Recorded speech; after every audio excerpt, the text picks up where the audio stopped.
चलिए, स्वागत है दोस्तों एक बार फिर से आप सभी का। और जैसे कि मैंने लास्ट लेक्चर में आप लोगों को बताया था कि अब हम लोग जो है एरर डिटेक्शंस के क्वेश्चंस करने वाले हैं। दोस्तों, एरर डिटेक्शन जो है ये एक ऐसा पार्ट होता है जिसमें आपकी जो इंग्लिश की जो अंडरस्टैंडिंग है वो बहुत अच्छी होना चाहिए। ठीक है, वो बहुत ही डिटेल आपको उसका पता होना चाहिए।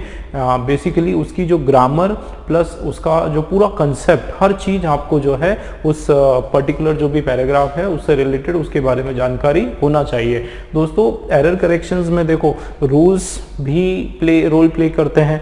मतलब हम लोगों को रूल्स का भी ज्ञान होना चाहिए, प्लस हमको जो है ग्रामर का भी ज्ञान होना चाहिए, स्ट्रक्चर्स किस तरीके से फॉर्म होते हैं इंग्लिश में उसका भी पता होना चाहिए। लेकिन दोस्तों, एक जो सबसे इम्पॉर्टेंट चीज़ जो मुझे लगती है वो ये कि दोस्तों ये जो पूरा का पूरा जो सेंटेंस लिखा है, जैसे मान लो ये जो पर्टिकुलर क्वेश्चन है यहाँ से लेकर यहाँ तक ये जो पूरा सेंटेंस लिखा है, इसका आपको एक जो सेंट्रल आइडिया है, मतलब वो बोलना क्या चाह रहा है, बेसिकली वो किसके बारे में बात हो रही, ओवरऑल उसकी जो अंडरस्टैंडिंग है, मतलब पूरा हिंदी में आपको वो समझ में आ जाना चाहिए कि एक्चुअली में वो क्या बोला जा रहा है। ठीक है, उसकी अंडरस्टैंडिंग भी बहुत ज़रूरी है। देखो कई बार क्या होता है कि इतने सारे रूल्स हैं, इतने सारे स्ट्रक्चर्स हैं, तो हम लोग कंफ्यूज हो जाते हैं। तो इसका यही तरीका है कि ये सब तो याद रखना है, प्रैक्टिस में उन स्ट्रक्चर्स को बार बार प्रैक्टिस करना है। बट सबसे इम्पॉर्टेंट चीज़ जो पूरा एक जनरल जो अंडरस्टैंडिंग है सेंटेंस की, वो हमारी अच्छी होना चाहिए। ठीक है, तो हम लोग वही तरीका अपनाने वाले हैं।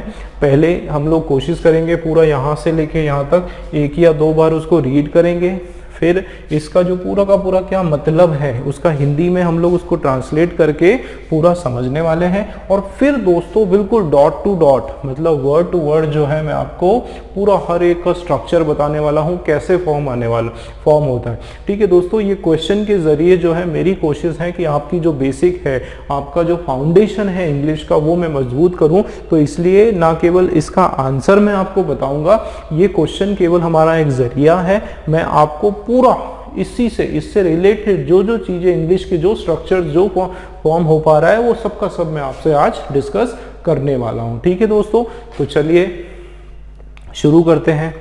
ठीक है, क्या लिखा है, Hindi and Marathi are different forms of the Sanskrit which once spoken in almost every part of India. ठीक है, क्या इसमें बोला जा रहा है कि Hindi and Marathi are different forms of the Sanskrit. Hindi और मराठी जो है वो अलग अलग फॉर्म्स होते हैं, अलग अलग फॉर्म्स होते हैं किसके, of the Sanskrit, the Sanskrit के फॉर्म्स होते हैं, विच वंस स्पोकन इन ऑलमोस्ट, जो कि कभी, वंस का मतलब है कभी, जो कि कभी बोली गई थी। ध्यान देना दोस्तों, जो कि कभी बोली गई थी इन almost every part of India, लगभग ऑलमोस्ट मतलब लगभग हर एक हिस्से में, भारत के हर एक हिस्से में जो कभी बोली जाती थी। ध्यान देना दोस्तों, हिंदी में कैसे मैं कर रहा हूं, क्योंकि इसी के अंदर आपका एरर का राज जो है, एरर छुपा हुआ है। ठीक है, ध्यान देना, फिर से मैं बता रहा हूं, इसको पूरा हिंदी में आप समझो कि हिंदी और मराठी जो है are different forms of the Sanskrit. Hindi और मराठी जो है वो अलग अलग फॉर्म्स हैं, अलग अलग प्रकार हैं किसके, ऑफ द संस्कृत के, विच जो कि कभी बोली गई थी। देखो स्पोकन वर्ब का कौन सा वाला फॉर्म है, ये थर्ड फॉर्म है, जो भी कभी बोली गई थी, इस तरीके से बताया जा रहा है, बोली गई थी इन almost every part of India, लगभग हर एक हिस्से में भारत के बोली गई थी। ठीक है, आप लोग भी सोचें क्या एरर हो सकता है, किसमें हो सकता है। बहरहाल हम लोग जो है बिल्कुल शुरू से शुरू करते हैं, स्टार्टिंग से। देखो क्या बोला जा रहा है, हिंदी एंड मराठी। तो दोस्तों एक एक चीज मैं आपको बताऊंगा। सबसे पहले देखो, हिंदी क्या है, एक भाषा का नाम है। ठीक है, और मराठी क्या है, ये भी एक भाषा का नाम है। और बीच में क्या लगा है, एंड हमारा क्या है, कंजंक्शन है। अब दोस्तों एंड कंजंक्शन का, ठीक है, कंजंक्शन का जो काम है वो क्या होता है, दो सिमिलर सेंस के ऑब्जेक्ट्स को ज्वाइन करना, या सिमिलर सेंस के जो शब्द हैं उनको ज्वाइन करना। तो यहाँ पर आप देखो ये भी भाषा है और ये भी भाषा है, उसको जोड़ने का काम कौन कर रहा है, एंड। तो ये इतना तो बराबर है। अब देखो हिंदी एंड मराठी, ये आर आ गया। अब देखो कभी भी एंड लगता है तो ये एक तरह से एक और एक कितना बन जाएगा, 2 बन जाएगा। एंड के साथ कभी भी याद रखना, एंड के साथ कभी भी कोई नाउन वन जुड़ा है, ये नाउन वन प्लस एंड और उसके बाद जो है नाउन टू ऐसा जुड़ा हुआ है, तो आपका जो वर्ब है वो कैसा आने वाला है, प्लूरल वर्ब आने वाला है। ठीक है, ये बड़ा इजी कंसेप्ट है और आप लोगों को जो है इसकी इंफॉर्मेशन, इसकी जानकारी है। ठीक है कि एंड से भाई 2 नाउन्स आपके जुड़ रहे हैं, तो जाहिर सी बात है एक और एक 2 होने वाले, इसलिए यहाँ पर जो है प्लूरल वर्ब हमारा है, जो कि बिल्कुल सही है। ठीक है, तो यहाँ तक बराबर है। तो देखो Hindi and Marathi are different, वो क्या है, अलग है। ठीक है, आर डिफरेंट फॉर्म्स, है ना, डिफरेंट फॉर्म्स। अब दोस्तों देखो यहाँ ए में तो कोई एरर नहीं, ठीक है, ए वाला तो हमारा क्या है, एकदम करेक्ट है, ए में कोई प्रॉब्लम नहीं। अब देखो आगे बढ़ते हैं, डिफरेंट फॉर्म्स ऑफ संस्कृत। ध्यान देना दोस्तों, तो ये जो डिफरेंट वर्ड होता है, या ये हमारा क्या है, एडजेक्टिव है। क्या है, एडजेक्टिव है, क्रिया विशेषण है। क्या है ये आपका, विशेषण है, केवल क्रिया विशेषण नहीं, विशेषण है, हिंदी में इसको विशेषण बोलते हैं एडजेक्टिव को। तो एडजेक्टिव है और उसके बाद जाहिर सी बात है कोई नाउन आने वाला है, तो यहाँ पर आप देखो नाउन आया। लेकिन दोस्तों एक चीज और याद रखें कि डिफरेंट या फिर एक और शब्द है, जैसे आपका है डिफरेंट है या सेवरल है, ठीक है, या फिर सम है या फिर मैनी है, ये जितने भी है ना, इनके बाद प्लूरल नाउन आता है। कैसा नाउन आता है, प्लूरल नाउन आता है, एक से ज्यादा वाला। तो यहाँ पर देखो एस लगा है, मतलब ये भी बराबर है। तो अलग अलग फॉर्म्स हैं किसके, ऑफ द संस्कृत के। अब आप लोगों में से कुछ लोग बोलोगे कि सर द संस्कृत क्यों आया, संस्कृत तो पहले ही डेफिनेट होता है। भाई संस्कृत एक भाषा होती है, तो उसके आगे द क्यों लगाया, डेफिनेट क्यों लगाया। मैं आपको बताता हूं दोस्तों, कभी भी याद रखना दोस्तों, पहले तो मैं आपको एक स्ट्रक्चर बता देता हूं कि ये जैसे हमने डैश बना लिया, उसके बाद एक नाउन बना लिया, और उसके बाद जो है कोई भी अगर आपका क्या आता है, WH, ठीक है, WH वर्ड आता है, तो उस कंडीशन में अगर यहाँ पर आर्टिकल लगना है, अगर आर्टिकल यहाँ पर लगना है, तो वो हमेशा कौन सा आर्टिकल लगेगा, द आर्टिकल। क्यों लगेगा द आर्टिकल, क्योंकि द का मतलब क्या है, वो संस्कृत जो कि वंस, जो कि एक बार कभी बोली गई थी, जो कि कभी बोली गई थी, याद रखना दोस्तों। ठीक है, तो यहाँ पर द इसलिए लगाया क्योंकि हम उस संस्कृत की, उसके आगे भी तो पढ़ो ना आप, भाई संस्कृत के आगे पढ़ो कि वो संस्कृत जो कि, है ना, तो वो संस्कृत जो की, तो यहाँ पर वो उस पर्टिकुलर उसको डेफिनेट संस्कृत कर दिया। हम उस संस्कृत की बात कर रहे हैं, हम हर किसी संस्कृत की भाषा की बात नहीं कर रहे हैं, हम उस संस्कृत की बात कर रहे हैं जो कि कभी बोली गई थी भारत के हर एक हिस्से में। ठीक है, उस संस्कृत की। तो जब आपने उस संस्कृत को स्पेसिफाई कर दिया या उसके ऊपर और कुछ एक्स्ट्रा उसके बारे में बात बता दी, उसको एक तरह से आपने डेफिनेट कर दिया, निश्चित कर दिया, तो आपने यहाँ पर क्या लगा दिया, द आर्टिकल लगा दिया। इसका मतलब द और संस्कृत जो है ये भी आपका बराबर है। ठीक है ना दोस्तों, इसमें भी कोई प्रॉब्लम नहीं। इसका मतलब बी वाला भी जो है हमारा अभी तक करेक्ट है। तो बी वाला ऑप्शन भी करेक्ट दोस्तों, ए वाला ऑप्शन भी करेक्ट। देखो दोस्तों एक्सप्लेनेशन समझ में आ रही है, बिल्कुल डिटेल में आज हम लोग पढ़ने वाले हैं।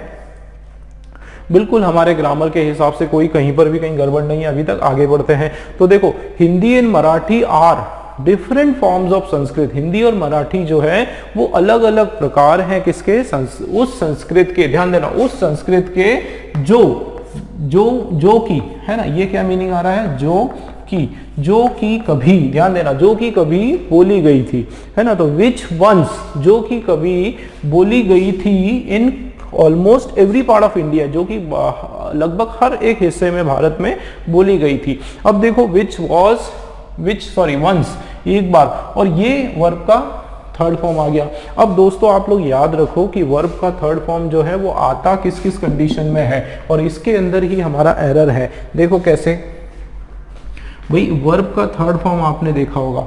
अब आप लोग बताओ किस किस कंडीशन में वर्ब का थर्ड फॉर्म आता है। दोस्तों एक तो वर्ब का थर्ड फॉर्म होता है किसमें, परफेक्ट टेंस में। किसमें, परफेक्ट टेंस में आता है। ठीक है, उसमें हम लोग क्या करते हैं, हैज लगाते हैं या फिर हैव लगाते हैं और उसके बाद जो है आपका वर्ब का थर्ड फॉर्म लगता है। तो एक तो ये, और दूसरा जो वर्ब का थर्ड फॉर्म आपका लगता है वो किस में, पैसिव वॉइस में। ठीक है, पैसिव वॉइस में किस तरह से लगता है, उसमें आपका लगता है वर्ब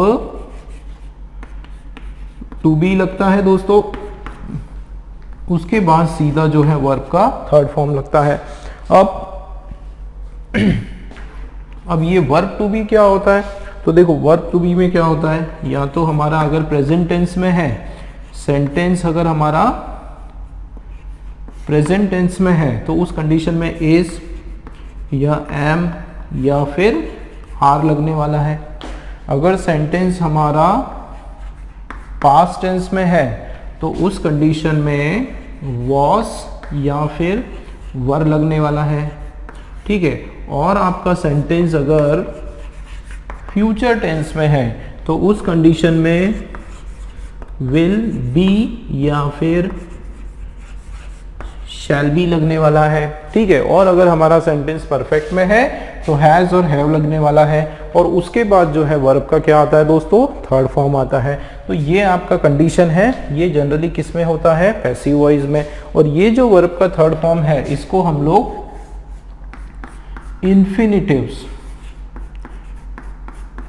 इन्फिनिटिव्स या फिर इसको हम लोग क्या कहते हैं, नॉन फाइनाइट्स। ठीक है ना, इसको हम लोग नॉन फाइनाइट्स कहते हैं। तो ये दो कंडीशन में है। अब हमको देखना पड़ेगा कि क्या हैज हैव आने वाला है या फिर कोई तो आपका हेल्पिंग वर्ब तो आने वाला है। अब यहाँ पर आप देखो कि इस क्वेश्चन में विच वंस लिखा हुआ है। एक बार ये वंस हमारा क्या है, ये हमारा आप इसको एडवर्ब बोल सकते हो। ठीक है, तो यहाँ पर हेल्पिंग वर्ब गायब है। आप देखो कि इसमें सी वाले ऑप्शन में हेल्पिंग वर्ब आपके पास नहीं है, तो विच या तो क्या होगा, विच या तो हैज और हैव में से कुछ आएगा। Once spoken in almost every part of the country. देखो हिंदी और मराठी जो है वो अलग अलग फॉर्म्स ऑफ संस्कृत है, संस्कृत के अलग अलग फॉर्म्स हैं जो कि है ना, जो कि वंस बोली गई थी। अब देखो मेरे हिंदी में थी आ रहा है, और थी का इंग्लिश क्या होता है, वॉज होता है। ध्यान देना, थी का इंग्लिश क्या होता है, वॉज होता है। अगर क्या यहाँ पर ऐसा होगा विच हैज वंस, अच्छा विच हैज, तो विच के साथ हैव, अच्छा ये हैज और हैव किस पे निर्भर करेगा, इस संस्कृत पर निर्भर करेगा। अब संस्कृत हमारा क्या है, सिंगुलर नाउन है। ठीक है, संस्कृत हमारा क्या है, सिंगुलर नाउन है। इसके जस्ट बाद में क्या आ गया, रिलेटिव प्रोनाउन। ये विच जो है रिलेटिव प्रोनाउन, तो या तो ऐसा होगा कि which has once spoken in almost, है ना, जो कि which has once spoken in almost every part of the India, कि जो कि कभी हर भारत के हर हिस्से में बोली जा चुकी है ना, बोली जा चुकी थी, इस तरीके का सेंस आ रहा। तो विच हैड आना था, यहाँ पर क्या आना था, हैज हैव या फिर पास्ट टेंस में हैड। तो जो कि विच हैड वंस, इसका मतलब अब नहीं बोली जा रही है। अगर मैं हैज और हैव लगाता हूं तो ध्यान देना दोस्तों, अगर मैं हैज और हैव लगाता हूं तो ये मतलब होगा इसका हिंदी, कि हिंदी और मराठी जो है, ठीक है, ये अलग अलग संस्कृत की भाषा है जो कि कभी भारत के हर हिस्से में बोली जाती थी। तो क्या मैं ये बताने की कोशिश कर रहा हूं, बोली जा चुकी थी, सॉरी बोली जा चुकी थी मतलब अब नहीं बोली जा रही है ना, ये सेंस नहीं होगा। इसका मतलब ये हमारा परफेक्ट टेंस का सेंटेंस नहीं होने वाला है। यहाँ पर क्या लगेगा, हमारा वॉज जो है वो बिल्कुल सही हो जाएगा। मतलब यहाँ पर क्या हो जाएगा, विच, ठीक है ना, क्या हो जाएगा, which was once spoken in almost every part of India. ठीक है, तो विच वॉज वंस, ठीक है, क्लियर हो रहा है। चाहे आपको मतलब इतना डिटेल भी अगर आपको नहीं पता है तो आपको बस इतना सा पता करना है। ठीक है, एक छोटा सा हिंट आप पता करो कि ये कभी भी वर्ब का जो थर्ड फॉर्म है, दोस्तों ध्यान रखना, वर्ब का थर्ड फॉर्म जो है कभी भी आपका बिना सपोर्टिंग वर्ब के, बिना हेल्पिंग वर्ब के नहीं आएगा। या तो हैज हैव हैड आने वाला है, ठीक है, या फिर was were is am are, इसमें से कुछ आने वाला है, लेकिन अकेला जो है वो कभी भी नहीं आता है। वर्ब का थर्ड फॉर्म नहीं आता, सेकंड फॉर्म आ सकता है ना। I visited to my friends house, ये हो सकता है। आई हैव विजिटेड, अब आप बोलोगे तो विजिटेड, एक विजिटेड वर्ब का सेकंड भी होता है और एक विजिटेड वर्ब का थर्ड भी होता है, याद रखना, विजिटेड। लेकिन इसमें क्या होता है, स्पोकन में एक होता है V1 स्पीक, ठीक है, और V2 होता है स्पोक, और V3 होता है स्पोकन। तो ये एकदम क्लियरली आपको पता चल रहा है ना। तो कंफ्यूज नहीं होना। कई बार क्या होता है कि वर्ब का सेकंड फॉर्म होता है जो सीधा बिना हेल्पिंग वर्ब के आ जाता है ना। जैसे आई रोट अ लेटर, मैंने एक पत्र लिखा, तो रोट तो ठीक है, आई रिटन अ लेटर नहीं होगा कभी भी ये नहीं बोल सकते I written a letter. I done my work, आप बोलते हो ना आई डन माई वर्क, ये गलत बोलते हैं, I have done my work, है ना। ये बोलचाल की भाषा में लगता है कि आई डिड सही है, आई डन नहीं होता है, ठीक है। I have done my work वो सही होता है। तो ग्रामर की भाषा के अनुसार हमेशा याद रखो कि बिना हेल्पिंग वर्ब के आप मेन वर्ब का थर्ड वाला फॉर्म नहीं लगाओगे, ठीक। तो यहाँ पर एरर हमारा यही है। तो was once spoken in almost, तो सी वाला हमारा एरर है। एवरी पार्ट ऑफ इंडिया बिल्कुल सही है, इसके अंदर कोई प्रॉब्लम नहीं है, ठीक है दोस्तों। उम्मीद है कि आप लोगों को मेरा जो एक्सप्लेनेशन, जो तरीका, जो डिटेल मैंने बताया वो बिल्कुल समझ में आया होगा। और इसी तरीके से चलिए देख लेते हैं नेक्स्ट वाला क्वेश्चन हमारा। स्वागत दोस्तों आप सभी का एक बार फिर से। नेक्स्ट क्वेश्चन आपका इंतजार कर रहा है, क्वेश्चन नंबर 66 शुरू करते हैं। The last year as report से proved quite bad as major industries witness lot of problems. फिर से इसको पढ़ते हैं कि the last year as report से proved quite bad as major industries witness a lot of problem। अब दोस्तों हमको नहीं पता किस पार्ट में कहाँ एरर हो सकता है, किस स्ट्रक्चर का एरर हो सकता है, किस कंसेप्ट के बेस में एरर हो सकता है। क्योंकि एरर आपका जो है चाहे या ये भी हो सकता है कि वो प्रीपोजिशन का एरर हो या ग्रामर का एरर हो या टेंस का एरर हो। इसलिए जो है एरर करेक्शन करते समय जो है पूरी तरीके से पूरा माइंड हमारा उसी पर होना चाहिए, क्वेश्चन पर, ठीक है। चलिए तो पहले इसका मीनिंग समझते हैं। लास्ट ईयर के कब की बात हो रही, ध्यान देना दोस्तों, कब की बात हो रही है, लास्ट ईयर की बात हो रही है, पिछले वर्ष की बात हो रही है, ठीक है। तो ये आप ध्यान रखना, शुरुआत में इस चीज को ध्यान रखना कि यहाँ पर हम किसकी बात कर रहे हैं, पिछले वर्ष की बात कर रहे हैं। लास्ट ईयर एज रिपोर्ट्स से, रिपोर्ट जैसे कि कहती है, रिपोर्ट से हमको जो पता चलता है प्रूव्ड क्वाइट बैड, ये जो लास्ट ईयर है जो कि रिपोर्ट कहती है वो क्या हुआ, प्रूव्ड क्वाइट बैड, काफी बुरा गया, वो जो है लास्ट ईयर काफी बुरा गया। क्यों, एज मेजर इंडस्ट्रीज, जो मुख्य जो कारक इंडस्ट्रीज थे, जो उद्योग थे, विटनेस, उन्होंने क्या विटनेस किया, क्या उन्होंने यहाँ पर विटनेस का मतलब होता है फेस किया, उन्होंने क्या किया, फेस किया, या उन्होंने देखा, क्या देखा उन्होंने, लॉट ऑफ प्रॉब्लम्स, ठीक है। फेस किया, देखा या फिर सामना किया, सामना किया भाई, क्या किस चीज का इन्होंने सामना किया, लॉट ऑफ प्रॉब्लम्स का सामना किया। तो बहुत अच्छा क्वेश्चन है दोस्तों। देखो एरर आप लोग बताओ जरा किसके अंदर एरर हो सकता है, ठीक है। आप लोग अपने दिमाग में सोच के रखें और फिर जो मैं बता रहा हूँ देखो उससे मैच करो क्या होने वाला है। लेकिन हम लोग बिल्कुल डिटेल में स्टडी करने वाले हैं, जिसको बोलते हैं ना दोस्तों, इसका पूरा डिसेक्शन करने वाले हैं, इसका पूरा ऑपरेशन हम लोग करने वाले हैं, एक एक चीज, ठीक है, खोल के हम देखने वाले हैं। देखो सबसे पहले शुरुआत हो रही किससे, द लास्ट ईयर। तो ये आपका जो है एक चीज समझ में आ रही है द लास्ट ईयर से, क्या समझ में आ रही है कि हमारा जो सेंटेंस है वो कौन से टेंस में होने वाला है, पास्ट टेंस का सेंटेंस हमारा बनने वाला है, ठीक है ना दोस्तों। क्यों, क्योंकि शुरुआत ही किससे हो रही है, लास्ट ईयर से। अब आप देखो एज आ गया, एज रिपोर्ट सेज। अब एज रिपोर्ट सेज है ना दोस्तों, ये आपका पता है क्या है, एज से जो एक सेंटेंस शुरू हुआ कहाँ तक, यहाँ तक, ये एक्चुअली आपका एक एक्स्ट्रा क्लॉज है। ये क्या है, एक्स्ट्रा एक आपका एक क्लॉज है, ठीक है, ये एक्स्ट्रा क्लॉज है। अब मतलब अगर आप इसको हटा दो तो आप देखो सेंटेंस की last year proved quite bad, ठीक है, और वापस से जो है प्रूव्ड क्वाइट बैड, हाँ ये आपका जो मेन सेंटेंस है वो ये है, last year proved quite bad, है ना। ये एक्स्ट्रा चीजें हैं, इसके बारे में इंफॉर्मेशन, जैसे पिछले वर्ष जैसे कि रिपोर्ट्स कहती है, ठीक है। अब एक चीज आप देखो, रिपोर्ट्स क्या है, रिपोर्ट्स हमारा नाउन है। अब किस तरह का नाउन है, क्योंकि लास्ट में यहाँ पर एस लगा हुआ है, इसका मतलब ये हमारा प्लूरल नाउन है, ठीक है ना। अगर नाउन हमारा प्लूरल है तो उसके बाद जो वर्ब है वो भी कैसा होना चाहिए, प्लूरल वर्ब होना चाहिए, सब्जेक्ट वर्ब एग्रीमेंट हो रहा है, ठीक है। मतलब ये देखो यहाँ पर वर्ब से जो है आपका प्लूरल है, अगर सेज होता तो सिंगुलर हो जाता। तो चलिए फिर से देखते हैं कि लास्ट ईयर एज, तो यहाँ अभी तक तो ए में हमको कोई प्रॉब्लम नहीं दिखाई दे रहा है, बिल्कुल बराबर है। आगे देखते हैं रिपोर्ट से, ये भी बराबर है ना, सब्जेक्ट और वर्ब का एग्रीमेंट यहाँ पर बराबर है।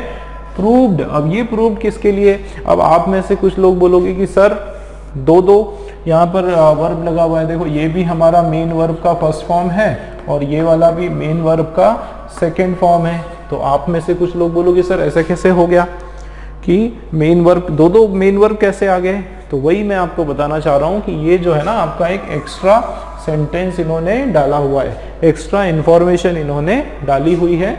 इसको आप क्लॉज कह सकते हो, एक फ्रेज बोल सकते हो, लेकिन ये हमारा जो मुख्य वाक्य है उसका भाग नहीं है। ठीक है, मतलब आप एक तरह से यहाँ से लेकर यहाँ तक इसको हटा दो तो आपको समझ में आ जाएगा, चीज़ें आपकी क्लियर हो जाएगी कि ये जो रिपोर्ट्स के लिए ये वाला वर्ब है, ठीक है, रिपोर्ट्स के लिए ये वर्ब है, और ये जो लास्ट ईयर है ये फिर यहाँ पर इसके लिए वर्ब है कि लास्ट ईयर हमारा किस तरह से यूज हो रहा है, नाउन की तरह यूज हो रहा है। ठीक है, नाउन की तरह यूज हो रहा है। तो इसके बाद ये वाला जो वर्ब है ये लास्ट ईयर के लिए है, और वर्ब का कौन सा वाला फॉर्म है, वर्ब का सेकेंड फॉर्म है। तो यहाँ पर तो हमको स्ट्रक्चर देखने की जरूरत नहीं है, यहाँ तक बराबर है। तो लास्ट ईयर प्रूव्ड क्या, क्वाइट बैड। क्वाइट बैड का मतलब होता है काफी बुरा गया। ठीक है, पिछला जो वर्ष है वो किस तरह से गया, काफी बुरा गया। अब क्यों गया, उसका रीजन दिया जा रहा है। एज मेजर इंडस्ट्रीज, ध्यान देना, जो इंडस्ट्रीज है, जो मुख्य उद्योग है, उन्होंने क्या किया, ध्यान देना, उन्होंने क्या किया, उन्होंने विटनेस किया।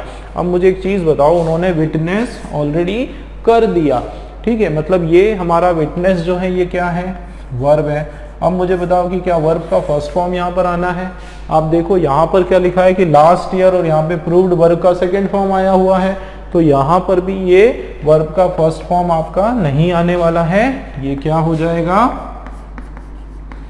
विटनेस्ड जो है वर्ब का सेकेंड फॉर्म हो जाएगा दोस्तों। ठीक है, क्या हो जाएगा, सेकेंड फॉर्म हो जाएगा। मतलब एरर आपका सी वाले सेक्शन में है। ठीक है, कि as major industries witnessed lot of problems, काफी सारे प्रॉब्लम विटनेस करते हैं। तो एरर हमको पता चल गया, सी के अंदर हमारा एरर है। यहाँ पर देखते हैं डी वाले में, देखो लॉट ऑफ प्रॉब्लम। दोस्तों ये स्ट्रक्चर आप बिल्कुल याद रखो, कभी भी लॉट ऑफ आता है या फिर अ लॉट ऑफ आता है या फिर अ नंबर ऑफ आता है, ठीक है, या फिर द नंबर ऑफ आता है। ठीक है, ये सारी अगर कंडीशंस होती है दोस्तों, तो इन सब के बाद ध्यान देना, इन सब के बाद जो नाउन आपका आने वाला है वो हमेशा कैसा होगा, प्लूरल नाउन होगा। ठीक है, ये आप याद रखना, नाउन हमारा कैसा होगा, प्लूरल नाउन होगा। ठीक है ना। और इसके बाद वर्ब हमारा सिंगुलर वर्ब, अगर वर्ब आता है तो अ लॉट ऑफ के बाद भी सिंगुलर वर्ब। ठीक है, अ नंबर ऑफ जो है उसके बाद भी सिंगुलर वर्ब, और ये जो द नंबर ऑफ है दोस्तों, इसके बाद जो है सिंगुलर भी हो सकता है और प्लूरल भी हो सकता है। ठीक है, प्लूरल वर्ब भी हो सकता है और आपका सिंगुलर वर्ब भी हो सकता है, कंडीशन पर डिपेंड करता है। ठीक है, चलिए इस पर आ जाते हैं। तो यहाँ पर आपको क्लियर हो गया कि यहाँ पे वर्ब का सेकेंड फॉर्म आएगा। दोस्तों एक मैं आपको चीज़ बताता हूँ कि कभी भी याद रखना, अगर लास्ट ईयर से जैसे शुरुआत हो रही है सेंटेंस की, है ना, ध्यान रखना, जनरली 99% ये होता है सेंटेंस की लास्ट ईयर से शुरुआत हो रही है या फिर एंडिंग हो रही है। कोई भी ऐसा पास्ट टेंस का कोई ऐसा फ्रेज है या कोई ऐसा वर्ड है जो हमको क्लियरली ये बताता है कि ये घटना जो है पूर्व की है, या तो वो शुरू में आ रहा है या आखिरी में आ रहा है, तो आप ये मान के चलो कि पूरा का पूरा सेंटेंस आपका वर्ब के सेकेंड फॉर्म का होगा, पास्ट टेंस का होगा। ठीक है, इसको बोलते हैं यूनिफॉर्मिटी ऑफ, इसको बोला जाता है, ये जो रूल है, ये जो रूल मैं आप लोगों से डिस्कस कर रहा हूँ, इस रूल को बोलते हैं यूनिफॉर्मिटी ऑफ टेंस। ठीक है, और इस रूल का जो स्टेटमेंट क्या मैं बताता हूँ कि इफ, इसका स्टेटमेंट है if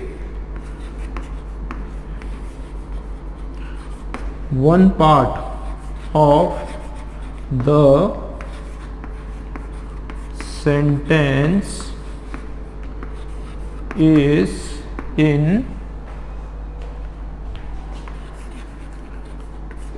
past tense, then the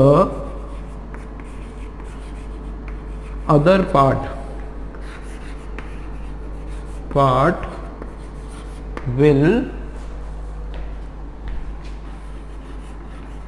also be in past tense. ठीक है दोस्तों, कि अगर किसी वाक्य का एक हिस्सा या एक पार्ट आपका जो है वो किस में है, पास्ट टेंस में है, या कोई भी एक पर्टिकुलर टेंस में है, तो उस पार्ट का जो दूसरा वाला हिस्सा है वो भी उसी टेंस में होगा। मतलब अगर फर्स्ट वाला पास्ट में है तो यहाँ पर भी पास्ट होगा, फर्स्ट वाला अगर प्रेजेंट में है तो इधर भी प्रेजेंट में होगा, और अगर फ्यूचर में है तो दूसरा भी पार्ट फ्यूचर में होगा। इसको कहा जाता है यूनिफॉर्मिटी ऑफ टेंस। और यहाँ तो जो है आप देखो शुरुआत में ही पिछले वर्ष की बात हो रही है, इसी प्रकार अगर एंडिंग में भी होती है तो समझ जाओ कि सारे के सारे जो आपके मेन वर्ब हैं वो पास्ट टेंस में आने वाले हैं। ठीक है, तो लास्ट ईयर देखो जैसे कि रिपोर्ट कहती है प्रूव्ड, तो ये देखो वर्ब का सेकंड फॉर्म है क्वाइट बैड, बुरा हुआ। एज मेजर इंडस्ट्री जो है उन्होंने क्या किया, विटनेस्ड, वर्ब का सेकंड फॉर्म आ जाएगा लॉट ऑफ प्रॉब्लम्स। ठीक है दोस्तों, तो इस पर्टिकुलर क्वेश्चन में हमारा सी वाला एरर का क्वेश्चन है, एरर है सी में। ठीक, नेक्स्ट क्वेश्चन देखते हैं।